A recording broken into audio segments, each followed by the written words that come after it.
Now, the third application is in measuring internal resistance of a cell. So here we have already the driver cell. It is the same in all experiment, and there you have a cell of EMF epsilon. Now we use another cell whose internal resistance is to be measured. That cell's EMF is E. So E is the EMF of the cell whose internal resistance we have to measure. Okay. Now the connections are done like this. So in the secondary circuit, so this is primary circuit. And now in the secondary circuit, you have that cell, and parallel to that cell, we have arranged a resistance box. So it is a box written R. So it is a variable resistance. That means the resistance which you want, you can introduce there. Okay. And you have a key also. So in this circuit, you have two keys. In the primary circuit, you have a key. Let that key we call as K, and this key, in the secondary circuit you have another key, that is key K1. It is to be marked like this. Okay. So in the primary circuit or driver circuit, the key is K, and in the secondary circuit, the key is K1. So when we start with experiment, first of all, the key K is kept closed with the key K1 open. So key K1 is kept open and key K will be closed always. So with the key K closed and K1 open, we will press the jockey along the length of the wire, potentiometer wire, and we will find the balancing length. Let that balancing length be L1. Okay, so here if the key K1 is kept open, we can say that through this resistance R, no current is passed through. Okay, so if this key is kept open, which key K1 is kept open, through the resistor R, no current is passing through. So in doing the potentiometer experiment or finding balancing length, what is that balancing length for actually? It is for this EMF of the cell, or we can write the balancing length which we got, that is E1 is proportional to, or E is proportional to the EMF, unknown EMF we wrote as E, that E is proportional to L1 because only that EMF is included in the circuit. No current is drawn from that cell. So you know the potential difference between the terminals of the cell. When no current is drawn from the cell, that potential difference we call as EMF. So in this step of the experiment, the potential difference which is included in the secondary circuit is the EMF of the cell. So we can write E is proportional to L1, or E is equal to KL1, where K is the potential gradient. E is equal to KL1. Okay. Now in the next step, both the keys will be kept closed. Means I told you this key is to be kept closed always. Now in the second step of the experiment, this particular key also will be closed. So the thing is this, a current will be allowed to pass through the resistor R, this resistor R. So there will be a potential difference across the resistance R. So when we do the same experiment by looking for balancing length, what we will get is the potential difference across the terminals of R, because a current is drawn from the cell. So no more EMF we can get. We will get only the potential difference across the terminals of R. Okay. So if I is the current, that potential difference is IR we know. So we write that potential difference as V.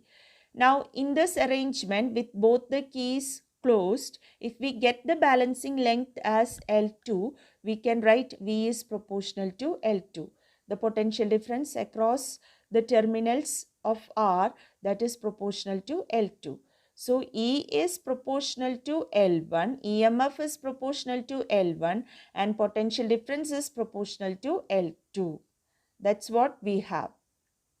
So if we simply take the ratio,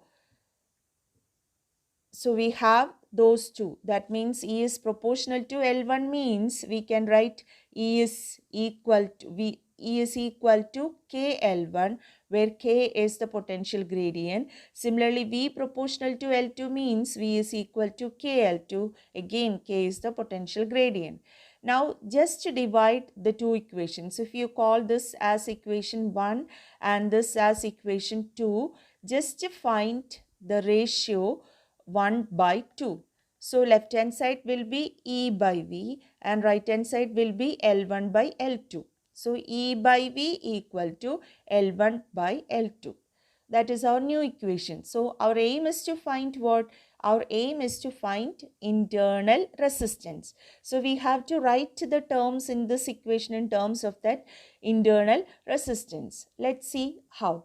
So what we know, the relation between EMF, potential difference and internal resistance, that relation is V is equal to E minus IR, where E is the EMF and I is the current passing through it and small r is the internal resistance. So we can write E minus V is equal to IR.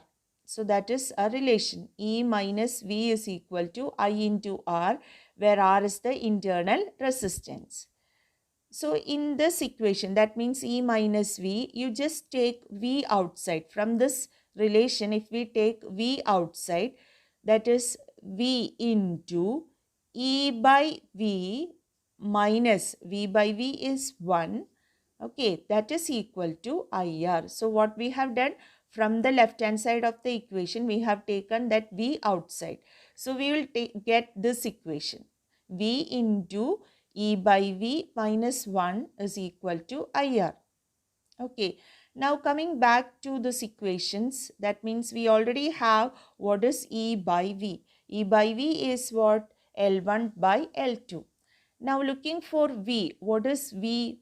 V is equal to IR. You know V, it is what? IR.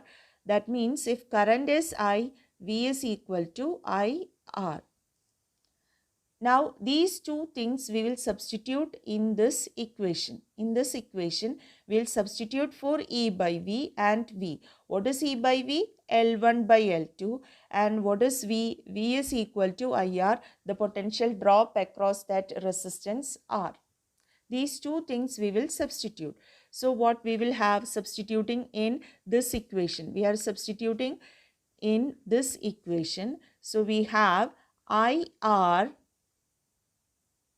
into E by V is what? L1 by L2 minus 1 is equal to IR.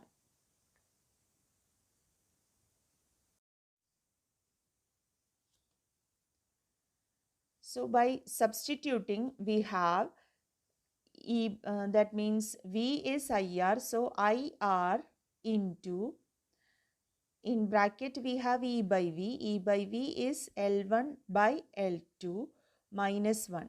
That is equal to I into small letter r. So this I and I on both sides, it will get cancelled and you have an expression for small letter r. What is that small letter r? R into capital letter R into L1 by L2 minus 1. Or R is the same as L1 minus L2 by L2 into R. Okay, in that way also we can write. So this capital letter R is the resistance which we introduce in that resistance box, capital letter R. Okay, so with that, in that way we can measure or we can find out the internal resistance of the cell. Potentiometer. What do you mean by saying sensitivity of the potentiometer? When can we say that potentiometer is sensitive? If potentiometer can measure even the smallest potential difference, we can say that the potentiometer is highly sensitive. That means even the smallest potential difference should be able to be measured by this potentiometer. So the thing is this, the point of discussion is how can we increase the sensitivity of the potentiometer. So sensitivity of the potentiometer can be increased by decreasing the potential gradient. Lower the potential gradient, even the small potential differences we can measure. So the main point is this, that is we have to decrease the potential gradient to increase the sensitivity of the potentiometer. So this can be achieved by increasing the length of the potentiometer wire. So first method to increase the sensitivity of the potentiometer is to increase the length of the potentiometer wire. If the potentiometer wire is of fixed length, then potential gradient can be decreased by reducing the current in the potentiometer wire with the help of the rheostat which we are using. Okay, so the two methods, that means if we can change the length of the potentiometer wire to increase the potential gradient, to increase the sensitivity, we have to decrease the potential gradient. So we have to increase the length of the potentiometer wire. But if the given potentiometer wire is of constant length, fixed length, then how can we decrease the potential gradient? That is by reducing the current through potentiometer wire. That can be done with the help of that rheostat in the driving circuit. Now, just a comparison between potentiometer and voltmeter. We already know that the device which is used to measure potential difference between any 2 points, it is voltmeter. Now here we discussed the applications in which we measured the potential difference actually. In all the steps we are measuring that potential difference in terms of balancing length. So what makes the difference between the two? So the point is clear, that means potentiometer can be used to measure the potential difference. So what makes the difference between the two? The thing is this, in potentiometer it measures the EMF of the cell very accurately. It measures, in voltmeter it measures this EMF of the cell approximately. You know why? Because while measuring EMF, see, in using potentiometer we are looking for balancing point. Balancing point means there is no current flowing through the galvanometer. Galvanometer shows zero deflection. So that condition is very nicely obtained. That means no current is drawn from the cell. Under zero current condition, we are looking for the balancing length. So EMF also is defined in that way. EMF is the potential difference when no current is drawn from the cell. So actually the EMF measured by potentiometer is more accurate than voltmeter. This is the reason, because when we measure EMF, in potentiometer we use the condition where no current is flowing through the galvanometer. So that EMF measured by potentiometer is more accurate than that measured by voltmeter. Because of that reason, potentiometer is sometimes called as ideal voltmeter. You can note that point. Potentiometer is sometimes called as ideal voltmeter. Okay, so that second point is explained there. Then potentiometer has got high sensitivity, and voltmeter, for voltmeter when we are saying no, its sensitivity is very low. So potentiometer can be used to measure even small voltages or potential differences. And this potentiometer is based on null deflection method, and it can be used for various purposes. Okay, but voltmeter is depending on which method, deflection method, it shows that particular voltage, and it can be used only for measuring what EMF. Okay, so that sensitivity is very important in the case of potentiometer. Because of that high sensitivity, we call that potentiometer as an ideal voltmeter.